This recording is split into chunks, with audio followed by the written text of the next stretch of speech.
Son plantas que van a empezar a dar las nuevas hojas cuando estamos aproximadamente para finales del invierno, principio de primavera, y es en ese momento cuando las plantas van a empezar a sacar todas las flores. Pero para reproducirlas por esquejes vamos a tener dos opciones, principalmente cuando hagamos los esquejes con las ramas o los tallos que estén verdes.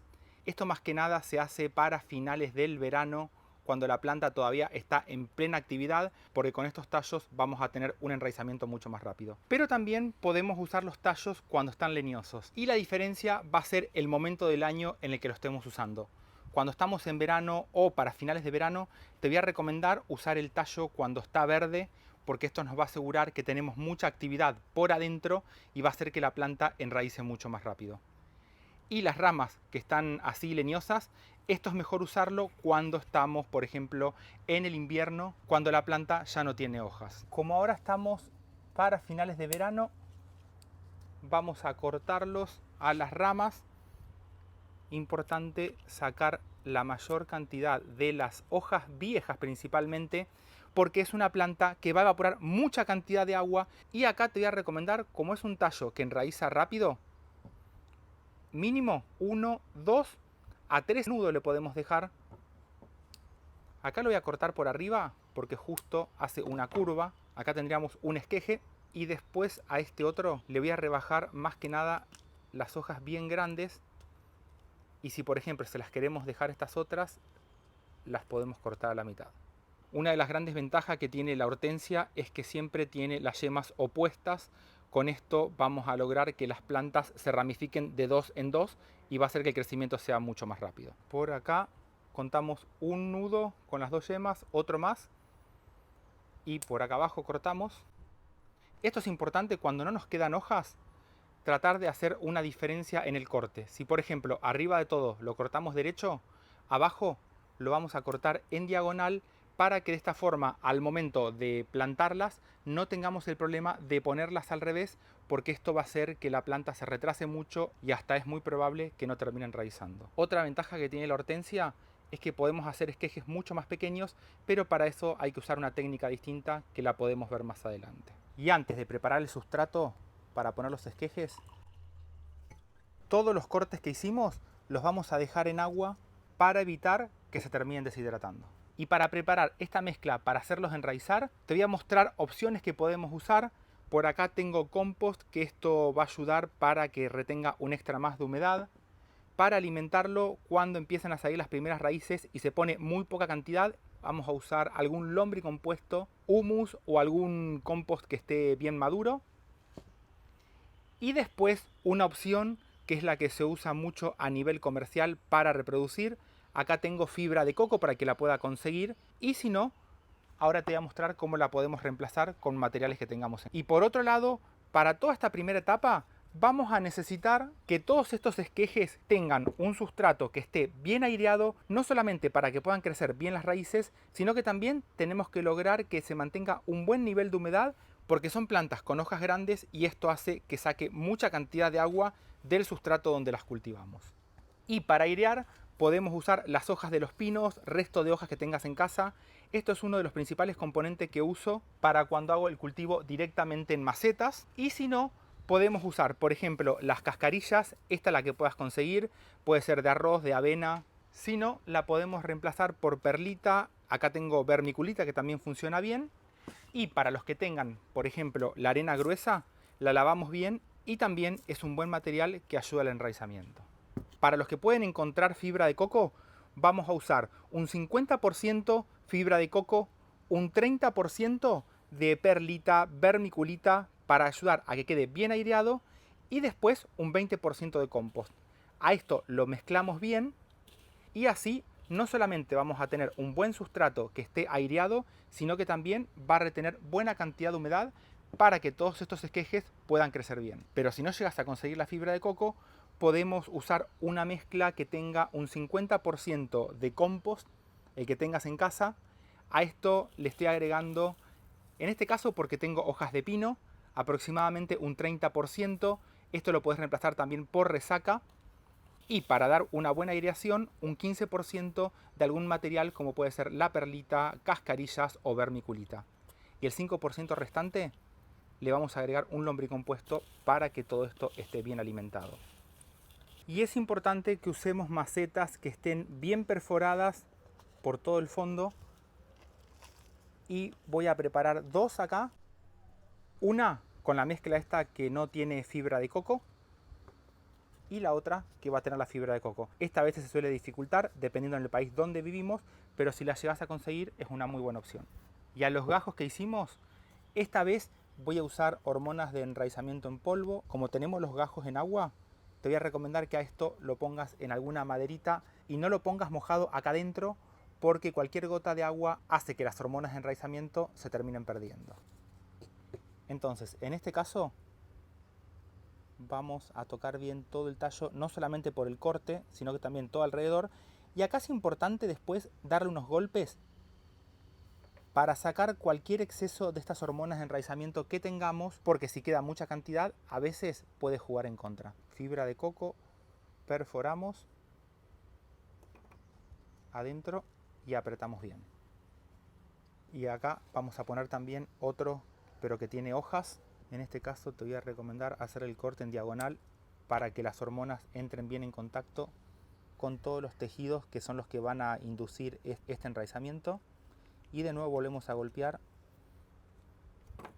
para sacar todo el exceso de estas hormonas. Esto es importante que con un palito hagas una perforación para que las hormonas queden siempre bien en contacto con todo este esqueje de hortensia que pusimos. Entonces vamos a dejar una sin hojas y una con hojas. Acá tengan en cuenta que este va a ser un esqueje apical porque nos quedamos con la punta de la planta, y este va a ser un esqueje que sacamos intermedio de todas las ramas que cosechamos. Y el otro por acá ya tiene el corte en diagonal. Más adelante, cuando todo esto enraice y haga el trasplante, te lo voy a mostrar. Aproximadamente vamos a tratar de dejarlo unos 3 a 4 centímetros bajo tierra. Y si a esto, por ejemplo, lo llegamos a hacer en ambientes donde podamos mantener bien la humedad, vamos a poder hacer todos estos esquejes de menor tamaño. Aproximadamente, con tal de que tengan un par de yemas, ya va a funcionar bien. Acá fíjate que en este caso una de las yemas quedó bajo la tierra, casi superficial. Y ahora te voy a mostrar con uno de los esquejes que vamos a trasplantar qué es lo que pasa cuando queda así. Un buen riego, acá tenemos que ver que el agua se vaya rápido. Esto es una buena señal, no solamente que vamos a mantener buena aireación, sino que también va a mantener un buen nivel de humedad. Y ahí empezó a caer. Y por acá atrás, con la fibra de coco, en este caso retiene un extra más de humedad. Para los que me consultan, esta agua verde es un agua que hago de una biopecera. Abajo en la descripción te voy a dejar el enlace para que la puedas hacer. Esto ayuda no solamente a enraizar mucho mejor los esquejes, sino que también aporta nutrientes para cuando estén saliendo las raíces. Y para mantener la humedad vamos a usar un recorte de una botella por arriba, lo vamos a dejar abierto para taparla, y de esta forma vamos a lograr que el exceso de calor salga por todo este pico. Esta es una opción. Si querés usar la parte de atrás de la botella que recortaste, te voy a recomendar que le hagas varias perforaciones para que se pueda escapar todo este calor, más que nada porque todavía estamos para finales de verano y un exceso de calor adentro de estos mini invernaderos puede llegar a ser un problema. Pero también podemos usar, lo voy a recortar para que me quede por arriba, una bolsa de nylon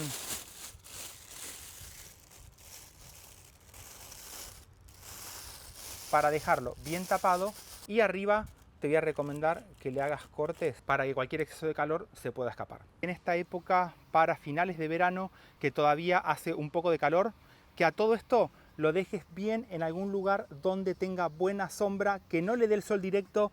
Puede ser un poco de sol filtrado, pero más que nada que no tenga ese sol fuerte que puede llegar a recalentar toda la planta. Y con el tiempo vamos a ver que todas las yemas laterales que tenemos de los gajos estos que hicimos que no tienen hojas se empiezan a despertar, incluso las que están bien abajo de todo. Y por otro lado, los que tienen hojas van a funcionar un poquito más rápido, porque esto va a hacer que se sinteticen mucha mayor cantidad de hormonas de enraizamiento a diferencia de este otro.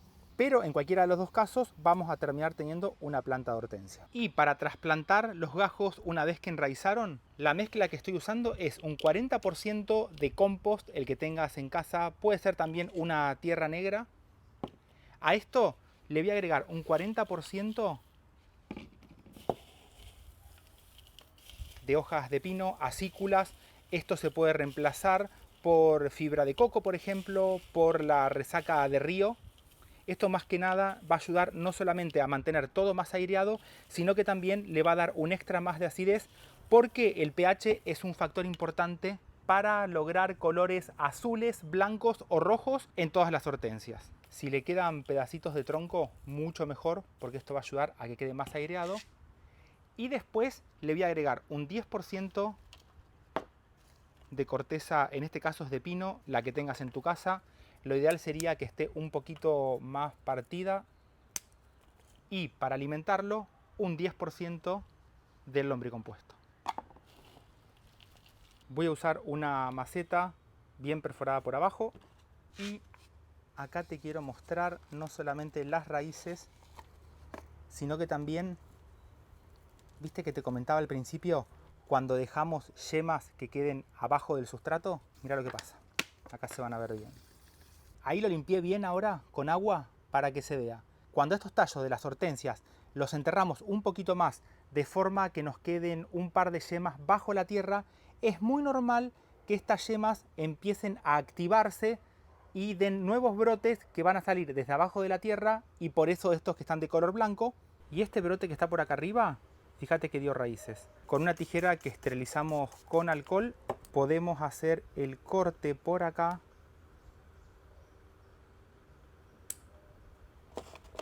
Y fíjate que terminamos teniendo una nueva planta con raíces y las hojas para empezar a cultivarla. Y esta, como es muy pequeña, le voy a cortar las hojas más grandes, que la vamos a poner en una pequeña maceta. La voy a dejar que se remoje bien en agua. Como tiene pocas raíces, voy a usar el mismo sustrato de los esquejes, porque tiene raíces muy pequeñas. Y lo vamos a regar bien. Acá sería importante, en este caso particular, taparla la planta para que le dé tiempo, así genera nuevas raíces. Pero cuando son más grandes, a estas directamente ya las podemos trasplantar como cualquier otra planta. Acá sí lo que te voy a recomendar, como se activaron estas dos yemas laterales que estaban abajo, lo enterraría dejando que apenas queden por afuera, y antes le hacemos un riego mojando siempre bien las raíces. Más que nada porque estamos en una época que todavía hace calor, y vamos a cubrir con cuidado para evitar de no quebrar estos pequeños brotes. Es por eso que cuando se hacen los esquejes de las hortensias, es normal ver que desde abajo empiecen a aparecer muchos brotes desde abajo de la tierra, y esta es una gran ventaja de este tipo de plantas como son las hortensias, que es muy normal que todas las yemas de abajo terminen dando buena cantidad de ramas nuevas, y eso hace que la planta se haga bien compacta. Acá porque las tapé, pero ahora esto es lo que vamos a buscar. Aparte de regarla para que las raíces estén bien hidratadas, vamos a buscar de desenterrar estos dos pequeños brotes, que ni bien empiecen a ver la luz, esto empieza a fotosintetizar y vas a ver cómo crecen rapidísimo. Fíjate el agua. Y también las vamos a volver a dejar bien a la sombra. En este caso, la planta más grande va a crecer bien porque tenía mucha cantidad de raíces, pero en esta otra, que era más pequeña, te voy a recomendar que la cubras con alguna botella, siempre que esté perforada por arriba, por acá, para que se vaya todo el exceso de calor.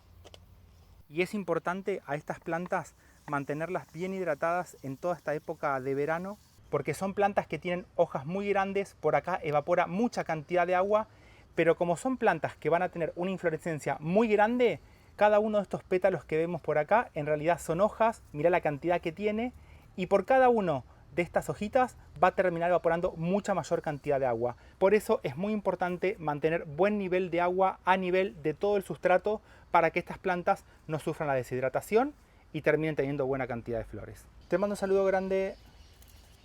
¡Chau!